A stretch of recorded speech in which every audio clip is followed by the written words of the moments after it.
ಲಾಲ್ಬಾಗ್ನ flower ಶೋನಲ್ಲಿ ಅವ್ಯವಸ್ಥೆಗಳ ಅಗಾರ ಕಂಡು ಬಂದಿದೆ. ನಿನ್ನೆಯ ಮಳೆಗೆ ಕೆಸರಿನ ಕೂಪವಾಗಿದೆ ಈಗ ಲಾಲ್ಬಾಗ್. ಮಳೆ ನೀರು ನಿಂತು ಪ್ರವಾಸಿಗರು ಪರದಾಡುವಂತಹ ಪರಿಸ್ಥಿತಿಯಲ್ಲಿ ನಿರ್ಮಾಣ ಆಗಿದೆ. ಲಾಲ್ಬಾಗ್ ಫ್ಲವರ್ ಶೋನಲ್ಲಿ ಅವ್ಯವಸ್ಥೆಗಳ ಆಗರ ಆಗಿರುವಂಥದ್ದು. ನಿನ್ನೆಯ ಮಳೆಗೆ ಕೆಸರಿನ ಕೂಪವಾಗಿದೆ ಲಾಲ್ಬಾಗ್.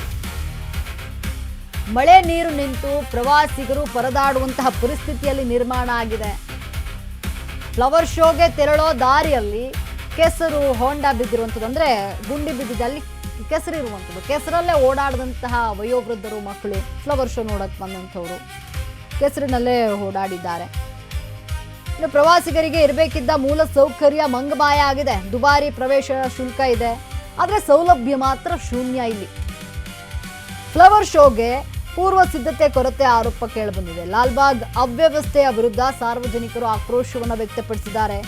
ಕೆಸರು ನೀರಿನ ನಡುವೆ ಫ್ಲವರ್ ಶೋ ವೀಕ್ಷಣೆ ಮಾಡುತ್ತಾ ಇದ್ದು ಸಾರ್ವಜನಿಕರ ಸಮಸ್ಯೆ ಸರ್ಕಾರದ ಗಮನಕ್ಕೆ ತರಲು ಮನವಿಯನ್ನ ಮಾಡಿದ್ದಾರೆ. ಫ್ಲವರ್ ಶೋನಲ್ಲಿ ಪ್ರವೇಶ ಶುಲ್ಕ ಮಾತ್ರ ದುಬಾರಿ ಇದೆ, ಆದರೆ ಸೌಲಭ್ಯ ಮಾತ್ರ ಶೂನ್ಯವಾಗಿರುವಂಥದ್ದು.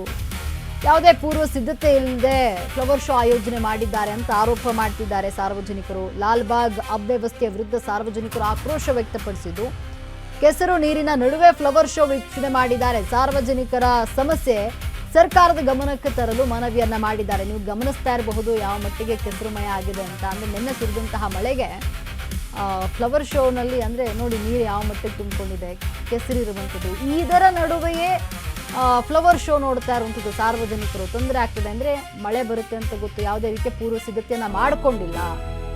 ಇಲ್ಲಿ ಟಿಕೆಟ್ ದರ ಮಾತ್ರ ದುಬಾರಿ ಇದೆ, ಆದರೆ ಮೂಲ ಸೌಕರ್ಯಗಳಿಲ್ಲ. ಇಲ್ಲಿ ಸಾರ್ವಜನಿಕರಿಗೆ ಏನು ಸೌಕರ್ಯಗಳನ್ನು ಕೊಡಬೇಕು ಅದೆಲ್ಲ ಮಂಗಮಾಯ ಆಗಿದೆ. ಪ್ರವಾಸಿಗರಿಗೆ ಇರಬೇಕಾಗಿದ್ದಂತಹ ಸೌಕರ್ಯಗಳು ಕೆಸರೋಮಯ ಆಗಿರುವಂಥದ್ದು ಈಗ ಗಮನಿಸ್ತಾ ಇರಬಹುದು. ಅಲ್ಲಿ ಇವತ್ತು ನಾವು ಲಾಲ್ಬಾಗ್ಗೆ ಬಂದಿದ್ವಿ. ಏನು ಬೆಂಗಳೂರಿನಲ್ಲಿ ಜನವರಿ ಮತ್ತು ಆಗಸ್ಟ್ ತಿಂಗಳಲ್ಲಿ ಲಾಲ್ಬಾಗ್ನಲ್ಲಿ ಇತಿಹಾಸ ಪ್ರಸಿದ್ಧವಾದಂಥ ಒಂದು ಫ್ಲವರ್ ಶೋವನ್ನು ಆರ್ಗನೈಸ್ ಮಾಡ್ತಾರೆ. ಇವತ್ತು ಆಗಸ್ಟ್ 15ಕ್ಕೆ ಒಂದು ವಾರ ಮುಂಚಿತವಾಗಿ ಈ ಫ್ಲವರ್ ಶೋ ಆರ್ಗನೈಸ್ ಆಗುತ್ತೆ. ಪ್ರತಿ ಬಾರಿಯೂ ಆಗಸ್ಟ್ ಮತ್ತು ಜನವರಿಯಲ್ಲಿ. ಜನವರಿ 26 ಏನು ಗಣರಾಜ್ಯೋತ್ಸವ ಇದೆ, ಗಣರಾಜ್ಯೋತ್ಸವದ ಪ್ರಯುಕ್ತದಲ್ಲೂ ಮಾಡ್ತಾರೆ. ಅದೇ ರೀತಿಯಾಗಿ ಆಗಸ್ಟ್ ಸ್ವತಂತ್ರ ದಿನೋತ್ಸವದ ಪ್ರಯುಕ್ತನೂ ಫ್ಲವರ್ ಶೋನ ಅರೇಂಜ್ ಮಾಡ್ತಾರೆ.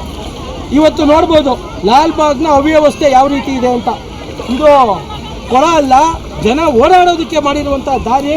ಇವತ್ತು ಇಲ್ಲಿರುವಂಥ ಅವಿವೇಕಿಗಳು ಏನು ಆರ್ಟಿಕಲ್ಚರ್ ಡಿಪಾರ್ಟ್ಮೆಂಟ್ ಬರುತ್ತೆ, ಆರ್ಟಿಕಲ್ಚರ್ ಡಿಪಾರ್ಟ್ಮೆಂಟ್ನ ಮುಖ್ಯಸ್ಥ ಕಚೇರಿನೇ ಇಲ್ಲೇ ಪಕ್ಕದಲ್ಲೇ ಇರೋದು ಒಳಗಡೆ. ಆದರೆ ಜನ ಇವತ್ತು ಯಾವ ರೀತಿಯಾಗಿ ಒಂದು ಸಣ್ಣ ಮಳೆಗೆ ಪರದಾಡ್ತಾ ಇದ್ದಾರೆ. ಜ್ಞಾನ ಬೇಡವಾ?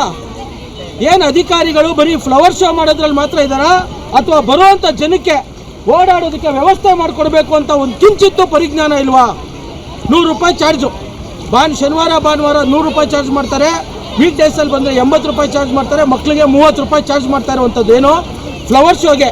ಖಾಲಿ ದಿನಗಳಲ್ಲೂ ಲಾಲ್ಬಾಗ್ ನೋಡಬೇಕು ಅಂದರೆ ಚಾರ್ಜಸ್ ಮಾಡ್ತಾರೆ. ಆದರೆ ಇದನ್ನು ಸರಿಯಾದಂಥ ನಿರ್ವಹಣೆ ಮಾಡೋದ್ರಲ್ಲಿ ಆರ್ಟಿಕಲ್ಚರ್ ಡಿಪಾರ್ಟ್ಮೆಂಟು ಕೈ ತಪ್ಪಿದೆ, ದಾರಿ ತಪ್ಪಿದೆ. ಇವತ್ತು ಜನ ನೋಡ್ಬೋದು, ನೀವು ಲಾನಲ್ಲಿ ಓಡಾಡಬೇಕಾದಂಥ ಪರಿಸ್ಥಿತಿಗಳು ಬಂದಿದೆ. ಬಂಧುಗಳೇ, ಇದೆಲ್ಲ ಗಂಭೀರವಾದಂಥ ವಿಚಾರ. ಕೋಟ್ಯಾಂತರ ರೂಪಾಯಿ ಖರ್ಚು ಮಾಡಿದ್ದಾರೆ. ನಮ್ಮ ಹಿಂದೆ ಗ್ಲಾಸ್ ಹೌಸ್ ಇರುವಂಥದ್ದು ಕೋಟ್ಯಾಂತರ ರೂಪಾಯಿ ಖರ್ಚು ಮಾಡಿ ಇವತ್ತು 220ನೇ ಈ ಬಾರಿ ನಡೀತಾ ಇರುವಂಥದ್ದು 220ನೇ ಫ್ಲವರ್ ಶೋ. 220 ಅಂದರೆ ನೀವು ಅಂದಾಜು ಹಾಕ್ಬೋದು. ಇದಕ್ಕೊಂದು ಇತಿಹಾಸ ಇದೆ. ಆದರೆ ಇಲ್ಲಿರುವಂಥ ವ್ಯವಸ್ಥೆಯನ್ನು ಸುಧಾರಣೆ ಮಾಡೋದು ಯಾವಾಗ? ಯಾರು?